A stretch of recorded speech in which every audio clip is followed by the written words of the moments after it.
Let's begin. Let's begin with a moment of silence, followed by the set aside prayer, please.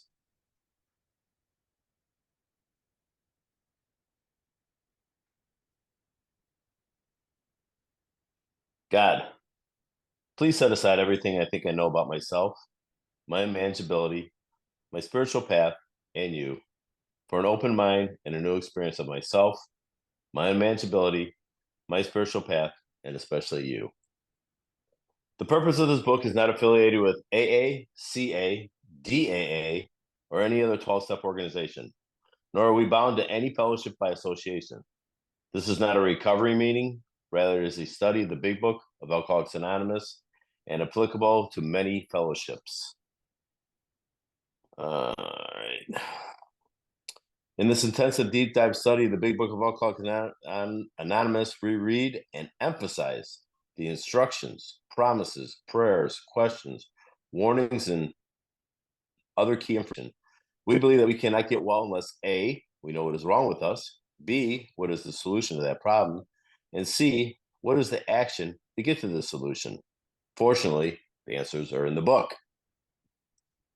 There's no attendee comment portion in this study, but we will take questions. Please post questions in the Zoom chat. Rob is kind enough to do that for us tonight. Hold on there. Oh, got it. Thanks, Rob. Okay. Please post questions in the Zoom chat. Rob is our Zoom chat guy tonight. Thank you very much for that, Rob. If we don't answer them as we go, we will in the WhatsApp group, or we will note them for future meetings. We are not the official Big Book experts or gurus, but we will share our experience and knowledge of our study of the book and the teachings of those who came before us. To help us with key definitions for this evening, our dictionary person is Abby. Wave, Abby. There she is. We do have a WhatsApp group, a website, and we record our studies as a podcast that we put in all major platforms. We'll post links to all of them in the chat tonight. So again, welcome everyone. And tonight, guys, I'm very excited to have a special guest with us. My best buddy, David, Jedi David, is out of town. So I asked my mentor to step in, and he graciously said he would love to do that. So our special guest tonight is Howard Eber. Welcome, Howard. Thank you so much for doing this with me. I appreciate that so much. Thank you for the invite. Thank you for writing the check, most importantly. Absolutely. I'm ready to get started? Yeah, let's get started. Rob, Howard's going to run it. I'm going to be the co-pilot because that just seems appropriate, guys. Just saying. All right.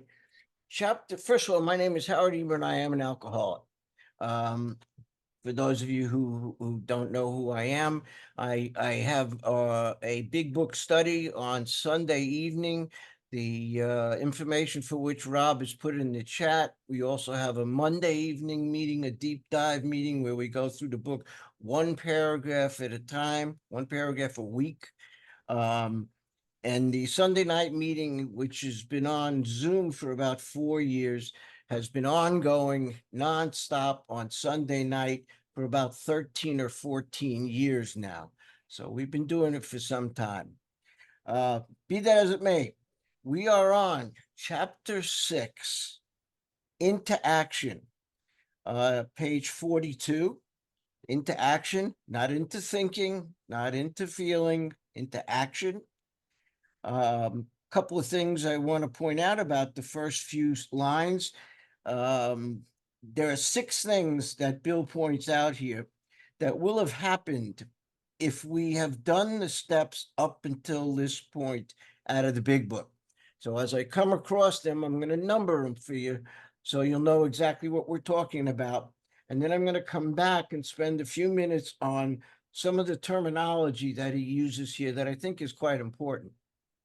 He says, having made our personal inventory, first of all, past tense, like everything else in this book. When you read it, it's based on an assumption that you've done everything up until this point. So if you're reading this, page 42, the assumption is you've done all of the work up until this point. So if you've made your personal inventory, step 4, what do we do about it?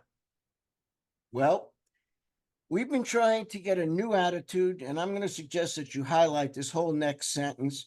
We've been trying to get a new attitude. There's number one. There's the first thing that would have happened if we did the work up until this point. We're going to get a new attitude. Number two, a new relationship with our Creator. And number three, discover the obstacles in our path. What are those obstacles in our path? Our angers, our fears, our sources of guilt and shame as a result of the harms that we've done. We have admitted certain defects. Number four, admitted certain defects. And what are those defects? Last column in your inventory. If you do a 5 column or a 4 column, it's the fifth or the fourth column, that column that I call the money column, that has the defects of character listed in it. So what do we have? What are we referring to when we say we've admitted certain defects? I'm a frightened, irresponsible, inconsiderate, dishonest, selfish, self-seeking, judgmental individual. And we have number 5, ascertained in a rough way. Please underline rough way, because there are no perfect fourth steps. It's always rough. It's always going back to, it will never be completed. We have ascertained in a rough way what the trouble is. And here's number 6, we have put our finger on the weak items in our personal inventory. Weak items, what I call the Fantastic Four: selfishness, anger, resentment, fear. The Fantastic Four comes up over and over and over again in the 10th step and the 11th step, over and over. The things we're supposed to watch for, the Fantastic Four. Now these are about to be cast out.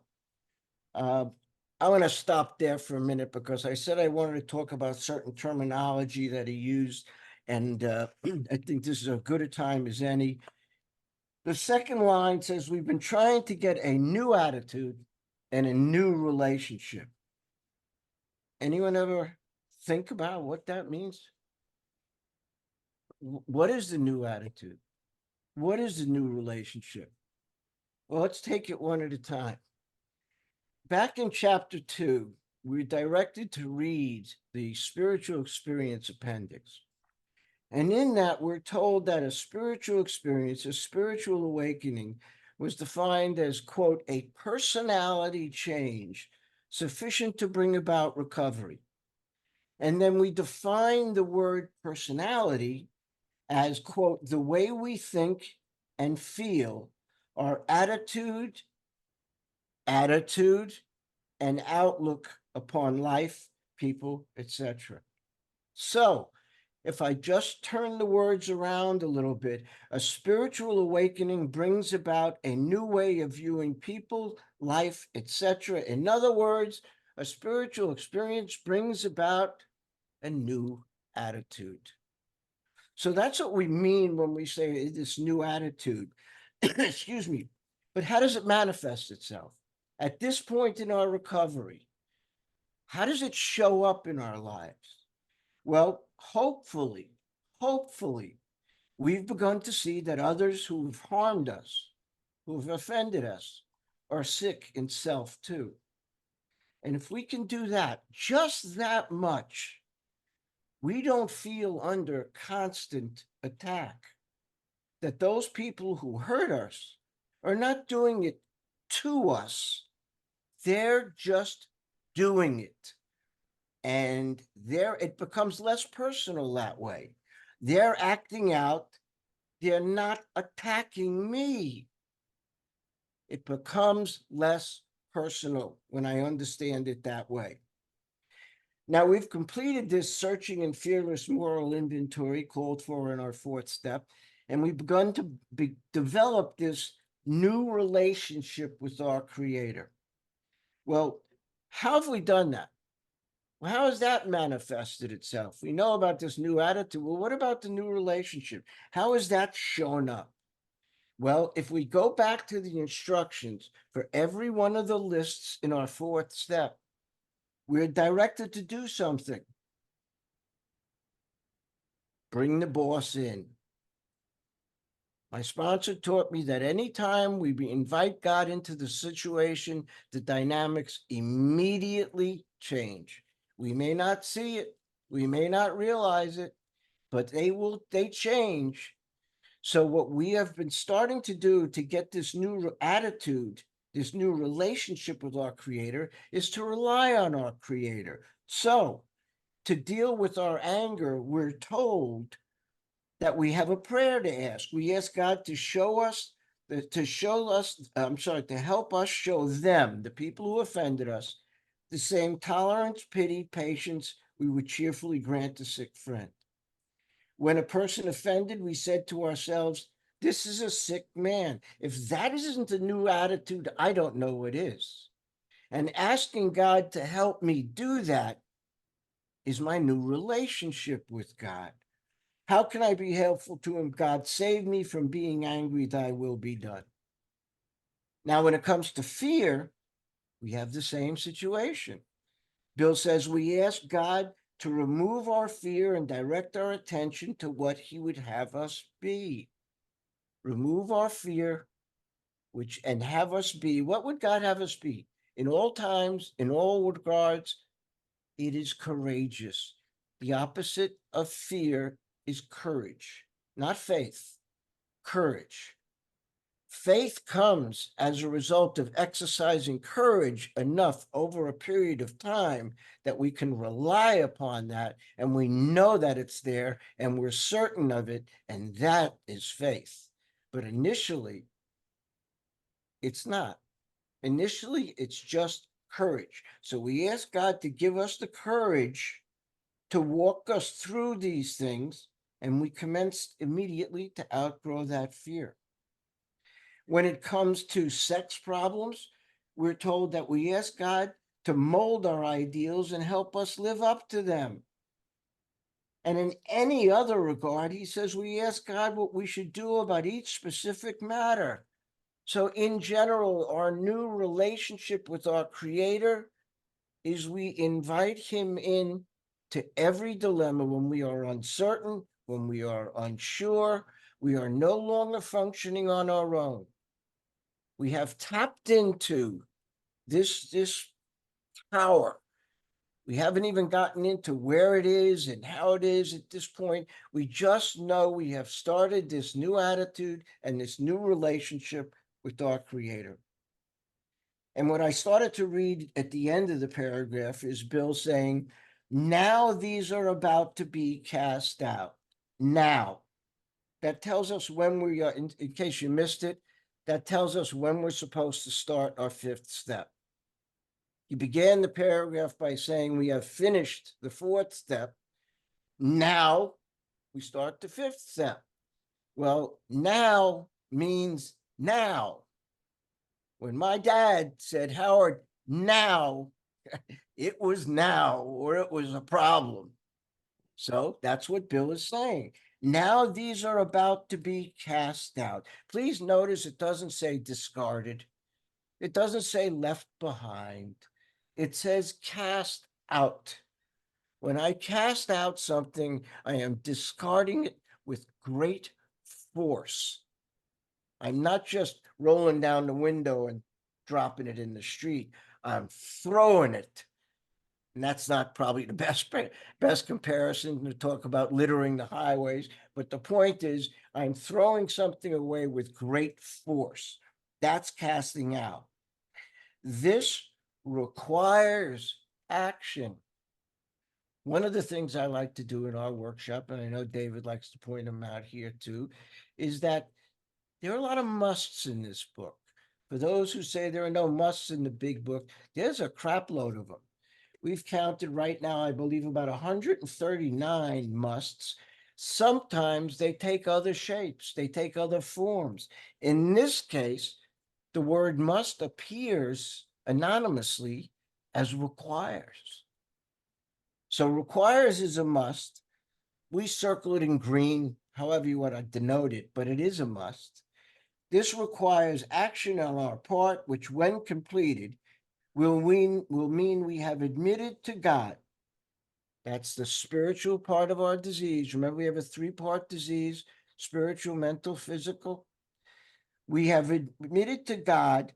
That's our spiritual part of the disease. And how do we admit it to God? Through prayer. Through prayer, we deal with the spiritual part of our disease. To ourselves, which is the mental part of our disease. And how do we do that? By facing these things in our fourth step. That's how we did that. We faced these things. Excuse me. And to another human being. That takes care of the physical part of our disease. And how does that show up? It shows up through sharing.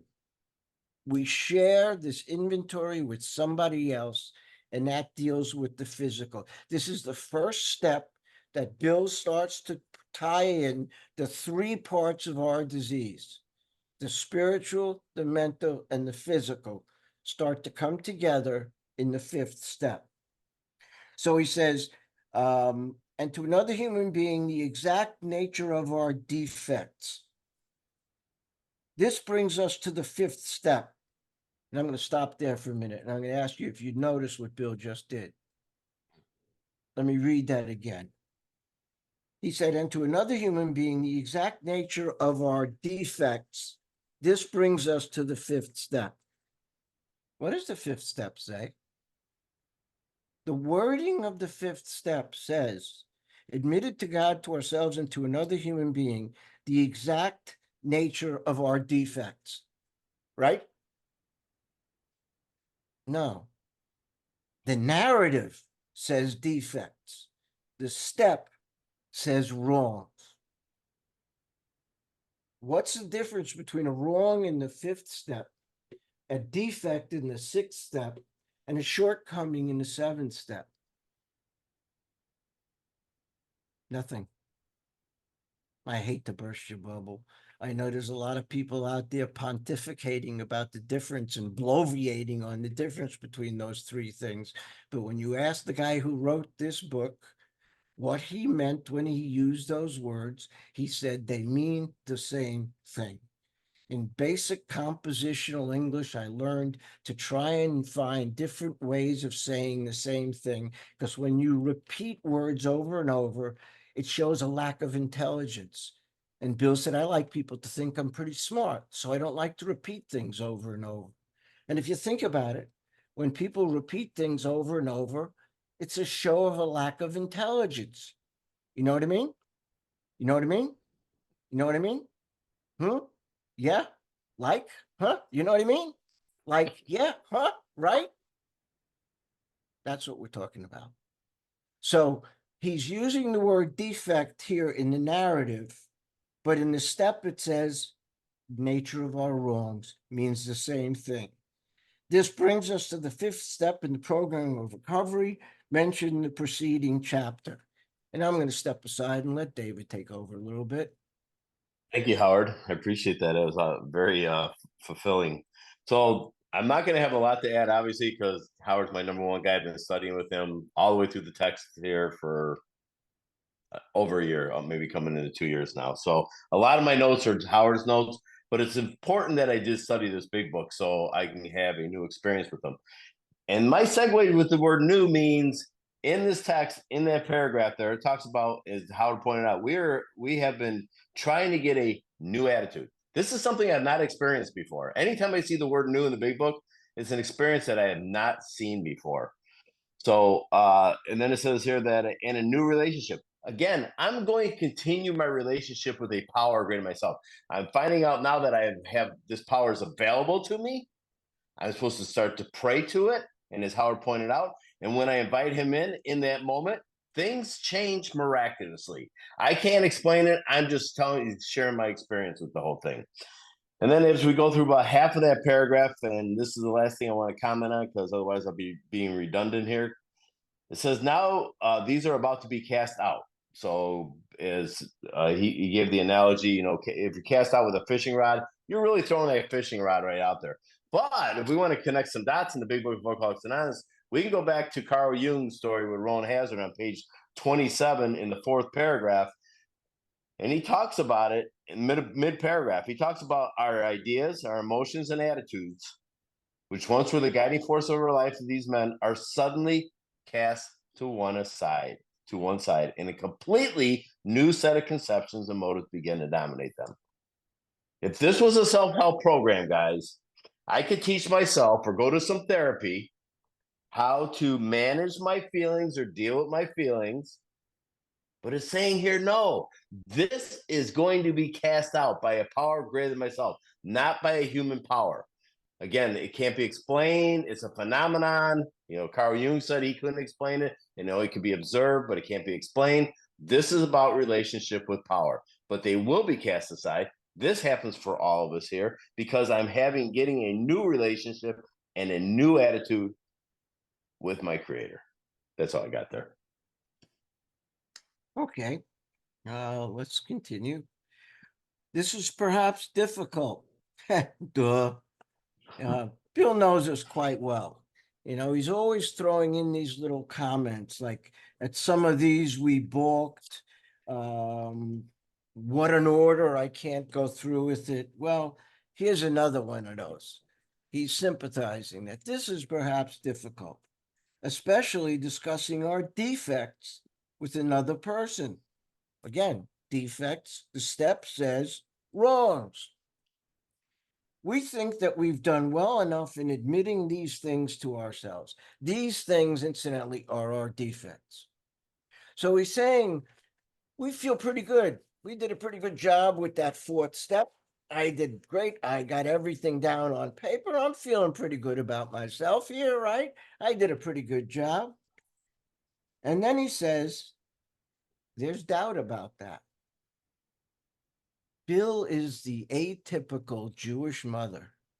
No matter what you do, it's not enough. There's always more that has to be done. So while nice, you did a great job in that fourth step, little boy, it's not enough. Not enough. And here's why. He says, we think we have done well enough in admitting these things to ourselves. There is doubt about that in actual practice. And please highlight this. We usually find a solitary self-appraisal insufficient. What does that mean? Well, I've done the best I could with my fourth step, with the lists in the fourth step, but I've been doing it myself for the most part. And now I need God and another human being to look at me objectively and help me to see the things that I couldn't or wouldn't see in myself. You see, it's easy for me to look at you and tell you your defects. That piece of cake. I spent my whole life doing that, telling other people what their defects are. But it's easy for me to tell you your defects because there's nothing between us but air. That's all. Nothing stopping me from doing that.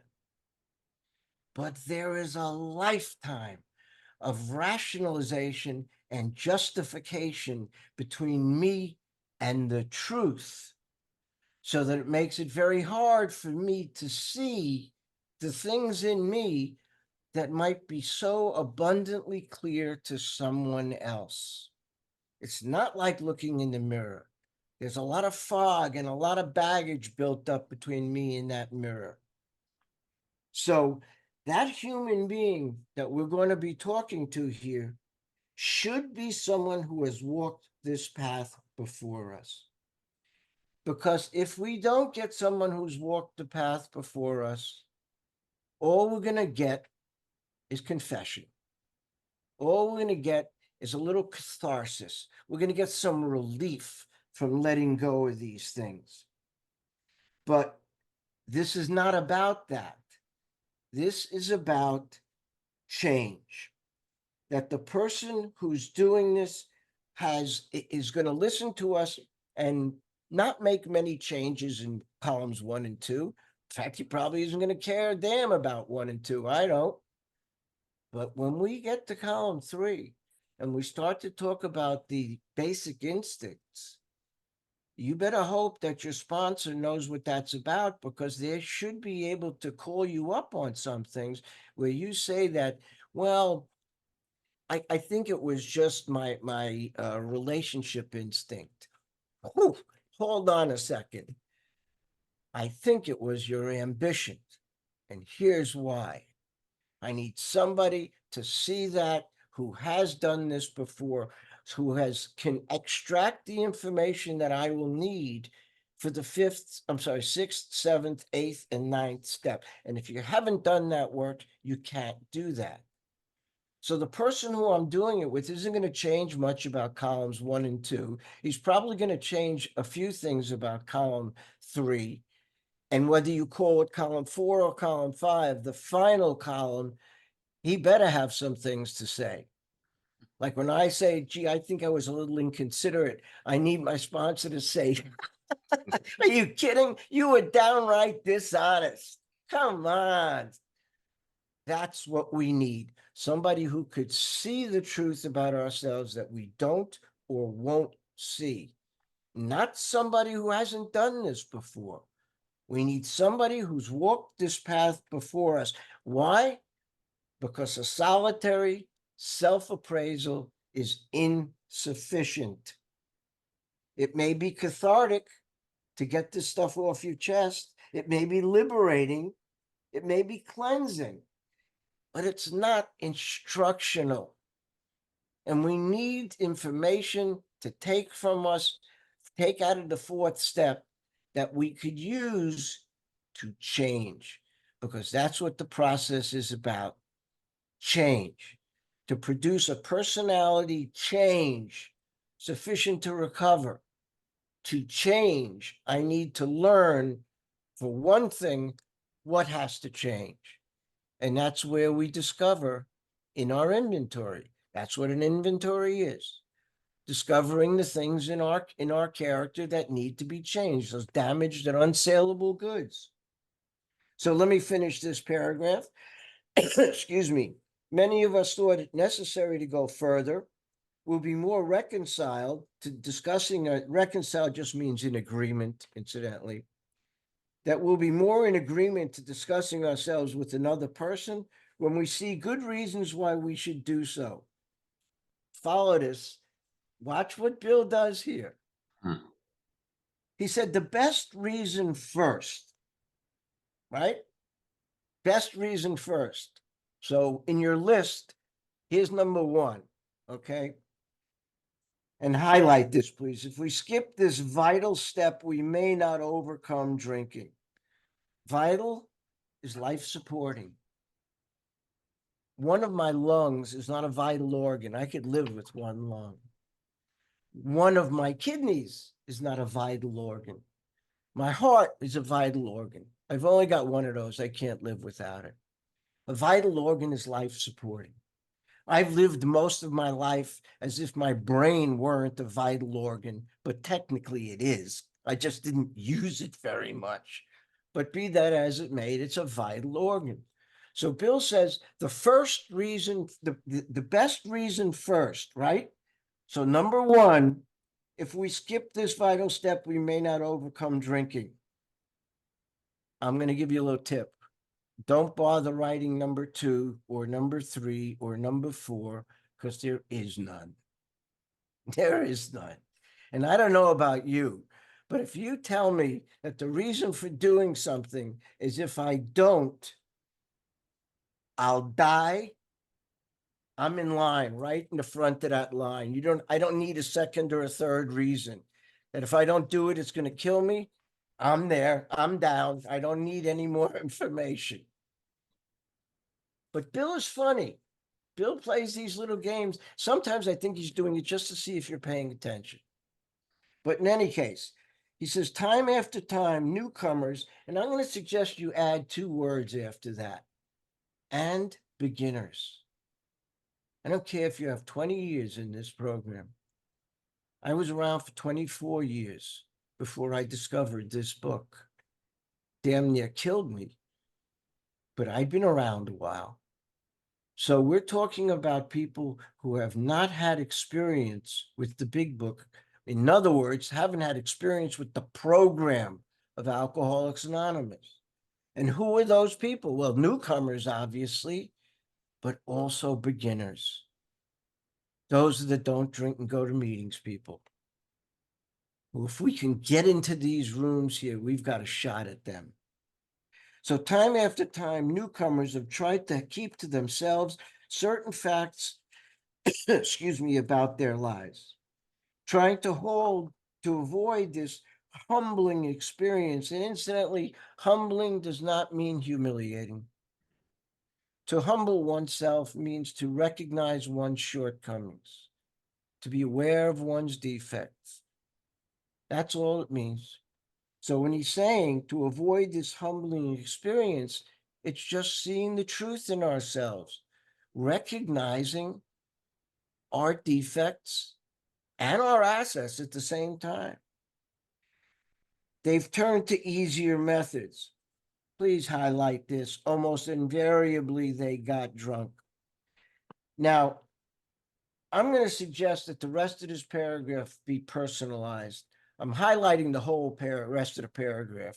But whenever I come across something that's particularly relevant for me, I personalize it because I don't want to be reading it and think, well, maybe Bill's talking about somebody else. So starting with that sentence, almost invariably, I got drunk. Having persevered with the rest of the program, I wondered why I relapsed. I told you I'd been around 24 years. I'd celebrated 10-year anniversaries twice. I was on the verge of suicide before I was ready to do this work. I thought I had gone through I thought I had worked the fourth step because I spoke at meetings a lot. And that takes in 5 and 6 and 7. I didn't have to worry about 8 and 9 because I didn't hurt anybody. So I worked steps 1, 2, 3, 12 for 24 years. That's the way I went about it. And I wondered why I relapsed. Why is that? Well, that's why I personalized this. I think the reason is I never completed my housekeeping. I know that's the reason. I took inventory, all right, but hung on to some of the worst items in stock. You'll ever hear the expression, you're only as sick as your secrets? What you hang on to in this process could kill you. Could kill you. I only thought I'd lost my egoism and fear. I only thought I'd humbled myself, but I had not learned enough humility, fearlessness, and honesty in the sense I find it necessary. Incidentally, if you caught that, necessary is a must. It's another way of saying must. We find it necessary until I told someone else all my life story. Please notice all is in squiggly writing. I come from the Naugatuck Valley in Connecticut, and when we see those kind of letters, we call them squiggly writing. Outside of the Naugatuck Valley, I think you people call it italics. We call it squiggly writings. Well, squiggly writings just means it's important. So all their life story, my life story. So before I turn it over to David, I just want to go back over one thing. Incidentally, I made a mistake in the beginning. I said we're starting on page 42. I don't know where that came from. We're Didn't not hear you on. say that. Did I say that? I didn't hear you say that. Oh, you didn't? Okay, maybe I just Maybe you thought. did. I don't know. Okay, we were Okay. starting on 72. In any case, the very first paragraph that we read that begins with having made our personal inventory, in the margin next to it, I'm going to suggest you write what we're trying to do. In this paragraph, it tells us what we're trying to do. At the bottom of the page, the last 5 or 6 lines, next to that, write why we're doing it. Next to what I just read about they only think they had completed their housekeeping, they took inventory, all right, etc. Next to that, in the margin right, the who we're doing it with. This is all about the who we're going to be doing this with. And I'm going to stop for a moment, turn it over to David. Thank you, Howard.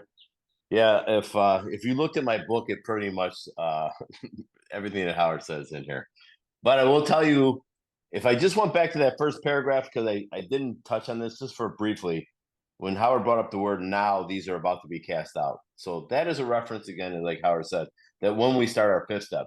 So my direction to people that I work with, either spiritual guiding them or sponsoring them, is when you finish your 4th step, you call me and let's make our appointment. Right. Let's make the appointment. And we're going to make it quickly. We're going to sit down quickly. And I'm going to, and you may be inconvenienced and I may be inconvenienced. If you're not sure if you should be inconvenienced or not, go to page 97 or a big book. There's 12 of them there. Yes, we should be inconvenienced. It's okay. It's not my vocation, it's my avocation, but it is something that I take vast interest in someone else's life because I really truly care about them. So that's something that I do. And then back to the paragraph that Howard just read to us here. A couple promises, and they're actually a negative promise here. And they're also, it's a threat. When he talked to Howard said, if we skip this vital step, we may not overcome drinking. I just have a little different definition of vital, meaning success or continued existence of something. So both wrong, both right, neither one wrong. Just I like the more dramatic one. And the next paragraph here is a negative promise because it says on the bottom of page 72, the last word, it says almost invariably they got drunk.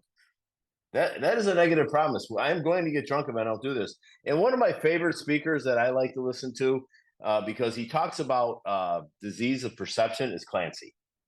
Clancy does a really good job because a lot of his talks are directly disease of perception. That's what Howard's talking about here.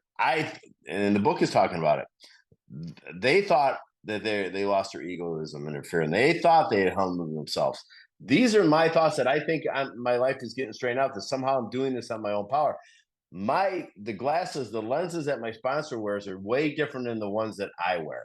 I cannot see the truth. I just sat down. Ashton and I did she did a 5th step on Saturday, and my job is, again, like Howard said, 1 and 2. I'm interested and I'm listening. I'm not commenting too much, but 3, I'm commenting a lot. I'm pointing out certain things, and I do something a little different. I got this from Herb K, a guy who I like to listen to too.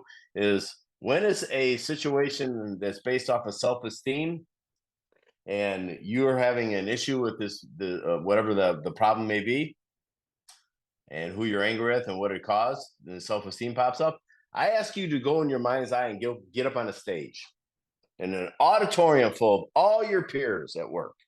Everybody gets there, and then you're on the stage and you're having a problem with someone that disrespects you at work, doesn't listen to anything that you have to say. You're equal in your job status, but this person just undermines you constantly. This is what the resentment is. I say, get up on that stage. And how would you like and how would you need that person to come on that stage for you to feel okay about yourself? What do you need that person to do? Well, that person needs to come out and they need to bow and they need to, or curtsy, and they need to shake my hand. And they say, I need to tell you how sorry I am because you're the smartest, the most brilliant, the most loving, the most caring, the best person for this job. And I should never undermine you. That's what I feel that I need. My perception of things is if people would just do as I wish, the whole world would be okay, right? It's okay to get dramatic about the whole thing, but I need to point out the fact is nobody needs to change anything to be okay. This is about a relationship. This is about a relationship with power. This is also about another relationship with another human being, the human being that we chose to do this with here, the sponsor. For me, that was the first relationship in my entire life, going back long before I drank. This is the first relationship with a human being I was honest with them, completely honest. Why? Because I didn't want to die. I knew I was going to die, or worse than that, get locked up. I'd rather die than get locked up again. I got locked up many times and I didn't like it. But this is an opportunity for me to get honest with another human being, bring God in, always bring God in, and get honest with that other human being with no judgment, just seeing truths. That's all I'm trying to find out here is the truth. What am I going to take to God in 6? What am I going to take to God for my prayer in 7? I need to know them things because I'm going to short the things. I'm not going to come up with the right answers. This is about a relationship, not only with power, but also with another human being that I'm going to take into other relationships. And the way I get sponsored is the way I sponsor other people. And I'm just like Howard. I mean, I started studying this book when I was a couple years sober. Let me rephrase that. I started reading this book when I was a couple years sober. This is a textbook meant to be read and studied. And I did some big book studies for about 5 years. I don't know who came to that meeting, and poor guys, I hope they're still alive today. But we read the book. We did a big book read. We didn't do a big book study. But today I come out of this text and I am preparing my sponsees to come out of this text too, so that they can carry this message, not my message. My message is a little 12 and 12, a little the big book, and a whole lot, in my opinion. That'll get you really dead. But this message here gets you sober and have a relationship with power. So that's all I got there. Thank you, Howard. Okay. All right. What Bill just said in this opening paragraph basically is that picking and choosing which steps we work will produce little or no effect. You ever hear the expression half measures avail us nothing? That's a half measure. Is picking and choosing what steps you want to work, picking and choosing how you want to work it, picking and choosing your how many sponsors you got, right? This is a suggested program. It is not a program of suggestions. We've already covered that and how it works. That this is a suggested program. Take it in its entirety or don't bother. Each step depends upon the work that's done in the previous steps. It lays the groundwork for the next step. And selecting what we share, excuse me, is like picture an iceberg. You can only see how much of the iceberg? 15%? That's what it's like when we pick and choose what we share. The stuff below the surface, that other 85%, is what kills you. That's what sunk the Titanic, what they couldn't see under the water level. So we always have to keep an eye on the things that we're not talking about. Okay, let's continue here. I'm going to ask a question too. The next paragraph I'm going to read, maybe the first sentence in particular, see if that doesn't describe you in recovery. Let me read it, and then we'll come back to it. More than most people, the alcoholic leads a double life. Here's why we need to share it with another person, incidentally, because we do lead a double life. But does that ever describe you in recovery? Oh, you don't think so? Have you ever heard somebody else's story and said, gee, I like that. I've now made it part of my story. You ever do that? What do you think that is? That's a double life. It's not your life. Telling other people's stories as yours because it sounds better is still leading a double life. Now, when I was active, I know I led a double life. There was a life that I wanted you to see, and the life below the surface, the rest of that iceberg. But let's continue. He said, more than most people, and we should underline more than most people, The alcoholic lives a double life. Let's underline double life. To the outer world, he presents his stage character. Please circle that word character. Character. This is the one he likes his fellows to see. He wants to enjoy a certain reputation, but he knows in his heart he doesn't deserve it. Excuse me. The practicing alcoholic really does live two lives. When sober, I know, speaking for myself, when sober, I thought I had a conscience. I thought I did, at least. I tried to behave in a manner that would indicate that I had a conscience. I tried to. I did. That was my intention. I thought that if you judge me by my intentions, I'm always in the right. But that's what I thought. But when drinking, what does alcohol do? What does drugs do? What do drugs do? These are chemicals that lower your inhibitions. And if you get a head full of chemicals that lower your inhibitions, watch out, because you are going to do some things that you would never consider doing otherwise. That's the double life. We do things we would, and incidentally, some people think that that's what we're talking about by insanity in the second step, that we're restored to sanity, that we never do those things. That is not what we're talking about. Being restored to sanity means recognition of the truth in all matters. The crazy, stupid things we did when we were under the influence, that's called intoxication.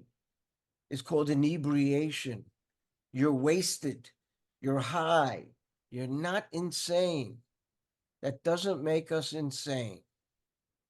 So, he enjoys a certain reputation, but he knows in his heart he doesn't deserve it.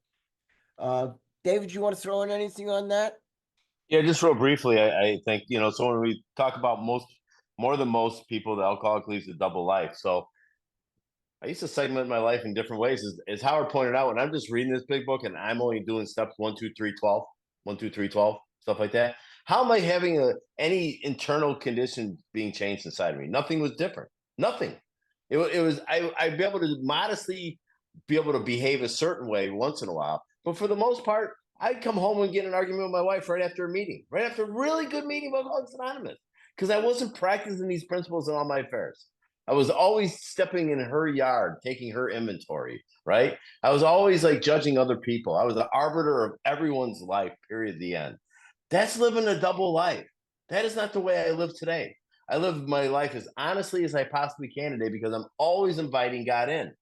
And then it says, and I'm only going to give this a reference because I like to connect dots, and I learned that from Howard. But on page 60, it talks about, on page 73 here, we're talking about the stage character. So right before that, is he very much the actor? And I'm only going to read a little bit of that because that's how it relates for me anyways. Bottom of page 60 in the fourth paragraph, it talks about each person is like an actor who wants to run the whole show, who's forever trying to arrange the lights, the ballet, the scenery, and the rest of the players in his own way. If his arrangements would only stay put, if only people would do as he wished, the show would be great. That's a double life. I don't live like that today. I'm not rearranging my wife's life or anyone else's for that matter, or my sponsees. I don't tell them how to. They don't call me to say what color shirt should I wear. I'm not that guy. I'm not. No. What meeting should I go to? Some literature-based meeting. Figure it out, or I can guide you to that. But no, it's not my job to do that. And then the bottom of that, the last sentence says he wants to enjoy a certain reputation, but knows his in at heart he doesn't deserve it. This is a good guide to watch for today too, right? When I'm acting a bit of a phony. This is a phony. This is nothing true about me at all. But these are things just like the bedevilments. When I'm having a problem in my life, go right to page 52 or 52. Are you having problems with personal relationships? Bingo. Mm-hmm. Untreated alcoholism. Something's popped up. there's so many pages in this book to go through. I cried when I harmed my wife a couple of years ago with something that I did through my behavior. I went to the pages of selfishness and self-centeredness, and I cried when I read it because I took my will back. No, I didn't even. I just was so selfish and so self-absorbed, and I hurt my wife and I hurt my kids because of something that I did with my behavior. I was flirtatious, and I got caught, and it was a horrible thing for me to do. My ego, they talked about my egoism and my fears cropped up, and I acted out on them. Did I invite God in? No, didn't invite God in. Do I have to pay for the consequences? Yeah, even still today. Because trust is earned. Trust is not something that you get. In 34 years of marriage, I almost destroyed it because of flirtation, not because of physical contact, but because of flirtation. I've never shared that on a meeting before, but it was really important for me to be honest with you guys about that too, because I don't want to live that double life today. I have to be accountable not only to God and my sponsor, but I also have to be accountable to you people too. That's all I got there. Good stuff, David. That's great stuff. Thank you for sharing that. You mentioned the stage character. Something to keep in mind because Bill makes mention of this character that we're trying to portray, this stage character. And early on, the stage character is somebody who's in the secondary position, who thinks they're in the primary position, who thinks they're running the whole show. That's one use of this stage character. But there's a whole other world to this. The stage character. How many stage characters am I today? What my defects are and what my assets are relative to what character I'm playing at any given time. What character am I? Ask yourself, what character are you today? Well, I'm the loving husband. I'm Mr. Big Book. I'm Mr. Sponsor. I'm Joe Clue, goes without saying. I'm a father. I'm a brother. I'm a lot of things. I'm a friend. Those are different characters.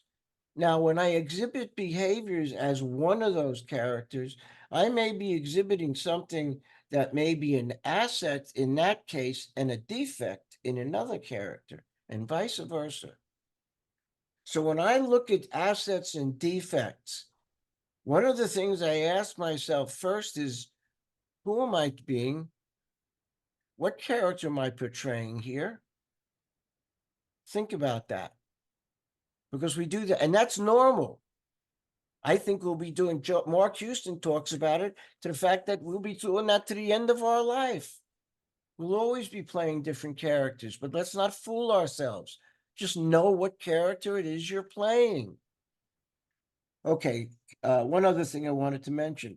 David mentioned connecting the dots, something I love to do.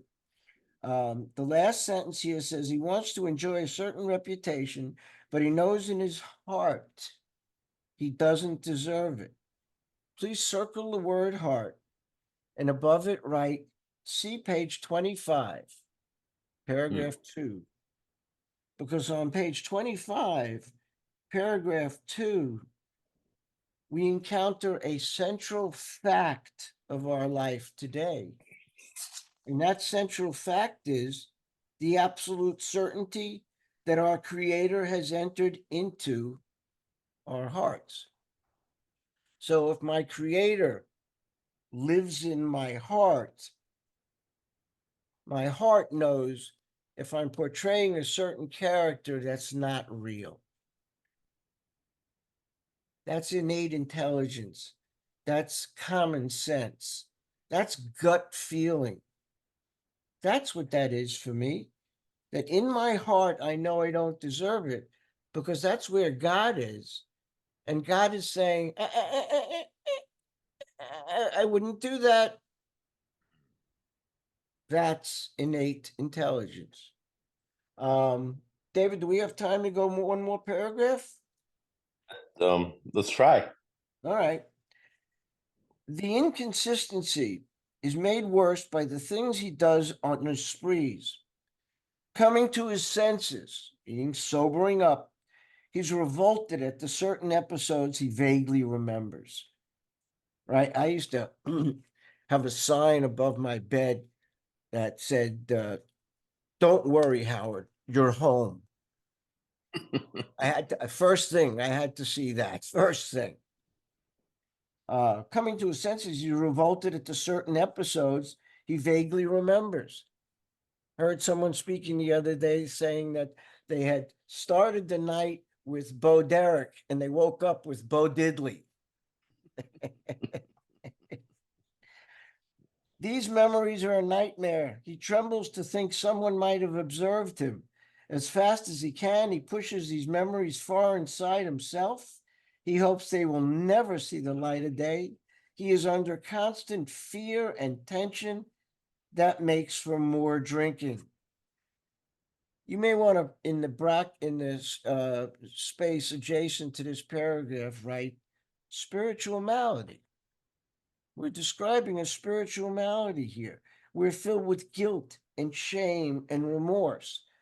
If we're under constant fear and tension, that makes for more drinking, but that's our spiritual malady.